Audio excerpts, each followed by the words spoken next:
उसको मारना मैं बाएं हाथ का खेल समझता था। कुएं के धरातल से जब 4-5 गज रहा होऊंगा तब ध्यान से नीचे को देखा। अक्ल चकरा गई। सांप फन फैलाए धरातल से एक हाथ ऊपर उठा हुआ लहरा रहा था। पूंछ और पूंछ के समीप का भाग पृथ्वी पर था। आधे अग्रभाग ऊपर उठा हुआ मेरी प्रतीक्षा कर रहा था। नीचे डंडा बंधा था। मेरे उतरने की गति से जो इधर उधर हिलता था, उसी के कारण शायद मुझे उतरते देख सांप घातक चोट के आसन पर बैठा था। सपेरा जैसे बीन बजाकर काले सांप को खिलाता है और सांप क्रोधित हो फन फैलाकर खड़ा होता है और फुक्कार मारकर चोट करता है, ठीक उसी प्रकार सांप तैयार था। उसका प्रतिद्वंदी मैं। उससे कुछ हाथ ऊपर धोती पकड़े लटक रहा था। धोती डेंग से बंधी होने के कारण कुएं के बीचों बीच लटक रही थी और मुझे कुएं के धरातल की परिधि के बीचों बीच ही उतरना था। इसके माने थे सांप से 1.5-2 फुट गज की नहीं की दूरी पर पैर रखना, और इतनी दूरी पर सांप पैर रखते ही चोट करता।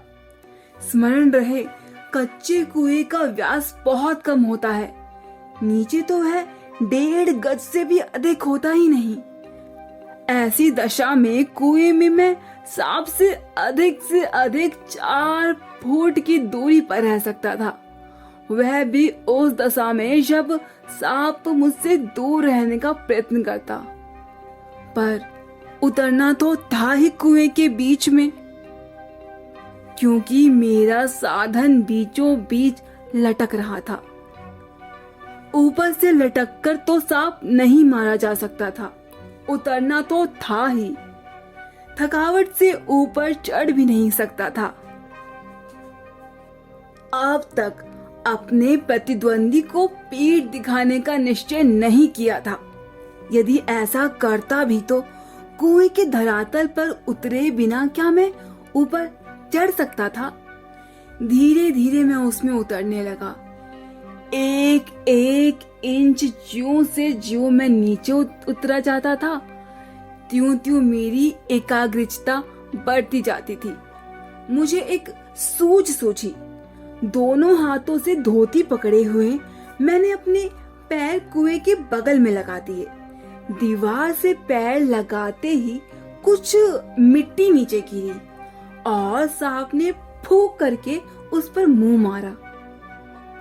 मेरे पैर भी दीवार से हट गए और मेरी टांगे कमर से समकोण बनाती हुई लटकती रही।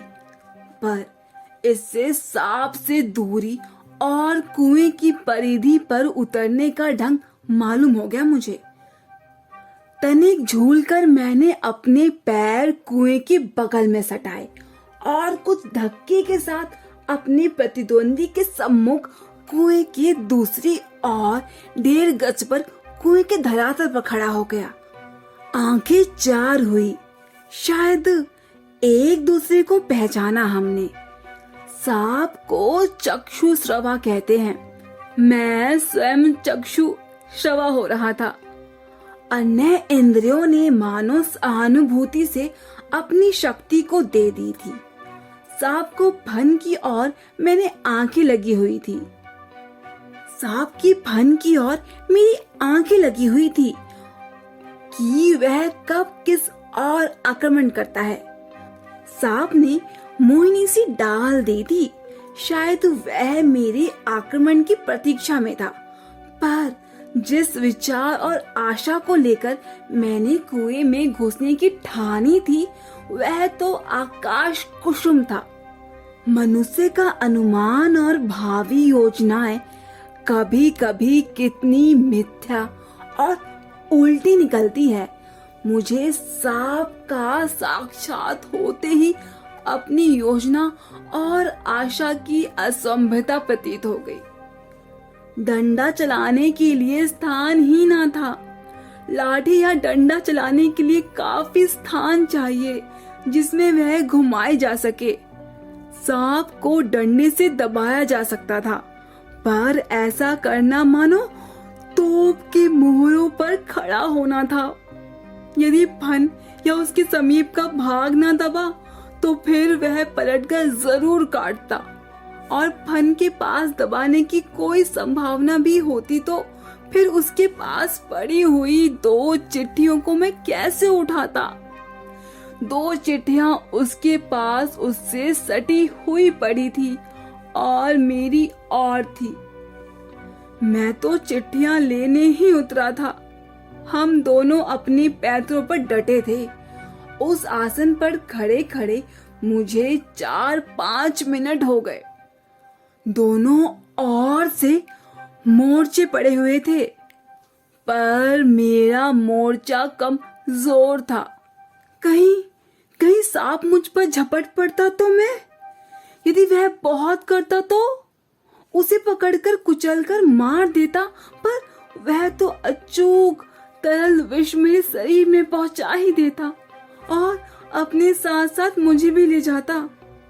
अब तक सांप ने वार ना किया था, इसलिए मैंने भी उसे डंडे से दबाने का ख्याल छोड़ दिया। ऐसा करना उचित भी ना था। अब प्रश्न था कि चिट्ठियां कैसे उठाई जाए। बस एक सूरत थी, डंडे से सांप की ओर से चिट्ठियों को सरकाया जाए। यदि सांप टूट पड़ा तो कोई चारा ना था। कुर्ता था और कोई कपड़ा ना था जिससे सांप के मुंह की ओर करके फन को पकड़ लूं। मारना या बिल्कुल छेड़छाड़ी ना करना, ये 2 मार्ग थे। सो पहला मेरी शक्ति के बाहर था। बाध्य होकर दूसरे मार्ग को अवलंबन करना पड़ा। डंडे को लेकर जो ही मैंने सांप की दाई और पड़ी चिट्ठी की और उसे बढ़ाया कि सांप का फन पीछे की ओर हुआ। धीरे धीरे डंडा चिट्ठी की ओर बढ़ा और जो ही चिट्ठी के पास पहुंचा कि फुक्कार के साथ काली बिजली तड़पी और डंडे पर गिरी। हृदय में कंप हुआ, हाथों ने आज्ञा न मानी और डंडा छूट पड़ा। मैं तो ना मालूम कितना ऊपर उछल गया। जानबूझकर नहीं, यूं ही बिदक कर। उछलकर जो खड़ा हुआ तो देखा डंडे के सिर पर 3-4 स्थानों पे पीव सा कुछ लगा हुआ है। वह विष था। सांप ने मानो अपनी शक्ति का सर्टिफिकेट सामने रख दिया था, पर मैं तो उसकी योग्यता का पहले ही कायल हो चुका था। उस सर्टिफिकेट की जरूरत ना थी। सांप ने लगातार फू फू करके डंडे पे 3-4 चोटें की। वह डंडा पहली बार इस भांति अपमानित हुआ, या शायद वह सांप का उपहास कर रहा था। उधर ऊपर फुफू और मेरे उछलने और फिर धड़ाके से खड़े होने से छोटे भाई ने समझा कि मेरा कार्य समाप्त हो गया और बंधुत्व को नाता फूफू और धमाके में टूट गया। उसने ख्याल किया कि सांप के काटने से मैं गिर गया। मेरे कष्ट और विरह के ख्याल से उसके कोमल हृदय को धक्का लगा। भात स्नेह के ताने बाने को चोट लगी, उसकी चीख निकल पड़ी। छोटे भाई की आशंका बेजा नहीं थी, पर उस फू और धमाके से मेरा साहस कुछ बढ़ गया था। दोबारा फिर उसी प्रकार लिफाफे को उठाने की चेष्टा की। अब की बार सांप ने वार भी किया और डंडे से चिपट भी गया। डंडा हाथ से छूटा तो नहीं, पर झिझक, सहम अथवा आतंक से अपनी ओर खींच गया और कुंजल्क मारता हुआ सांप को पिछला भाग मेरे हाथ से छू गया। उफ, कितना ठंडा था। डंडे को मैंने एक और पटक दिया। यदि कहीं और उसका वार पहले होता तो उछलकर मैं सांप पर गिरता और ना बचता। लेकिन जब जीवन होता है तब हजारों ढंग बचने के निकल ही आते हैं। वह देवी कृपा थी।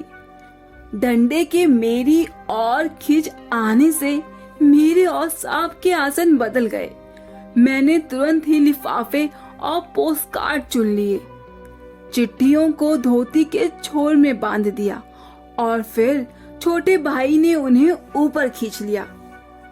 डंडे को सांप के पास से उठाने में भी बड़ी कठिनाई पड़ी। सांप उससे खुलकर उस पर धरना देकर बैठा था। जीत तो मेरी हो ही चुकी थी, पर अपना निशान गंवा चुका था। आगे हाथ बढ़ाता तो सांप उस पर हाथ पर वार करता। इसलिए कुएं के बगल से एक मुट्ठी लेकर मैंने उसकी दाईं ओर फेंकी कि वह उस पर झपटे, और मैंने दूसरे हाथ से उसकी बाईं ओर से डंडा खींच लिया। पर बात की बात मैं उनसे दूसरी ओर भी वार किया। यदि बीच में डंडा ना होता तो पैर में उसके दांत गड़ गए होते। अब ऊपर चढ़ना कोई कठिन काम ना था। केवल हाथों के सहारे पैरों को बिना कहीं लगाए हुए 36 फुट ऊपर चढ़ना मुझसे अब भी नहीं हो सका था। 15-20 फुट बिना पैर के सहारे केवल हाथों के बल चढ़ने की मैं हिम्मत रखता हूँ। कम है पर अधिक नहीं है। पर उस समय 11 वर्ष की अवस्था में 36 फुट में चढ़ा था। बाहें भर गई थी, छाती फूल गई थी, धूकनी चढ़ रही थी, पर एक एक इंची सरक कर अपनी भुजाओं के बल में ऊपर चढ़ाया था। यदि हाथ छूट जाते तो क्या होता, इसका अनुमान करना कठिन है। ऊपर आकर बेहाल होकर थोड़ी देर तक पड़ा रहा। देह को झाड़ झुरकर धोती कुर्ता पहना। फिर किशनपुर के लड़कों को, जिसने ऊपर चढ़ने की चेष्टा को देखा था, ताकीद करके कि वह कुएं वाली घटना किसी से भी ना कहें, हम लोग आगे बढ़े। सन 1915 में मैट्रिकुलेशन पास करने के उपरांत यह घटना मैंने माँ को सुनाई। सजल नेत्रों से माँ ने मुझे अपनी गोद में ऐसे बिठा लिया जैसे चिड़िया अपने बच्चों को डेनिस के नीचे छिपा लेती है। कितने अच्छे थे वे दिन। उस समय राइफल ना थी, डंडा ना था। डंडे का शिकार, कम से कम उस सांप का शिकार, राइफल के शिकार से कम रोचक और भयानक ना था।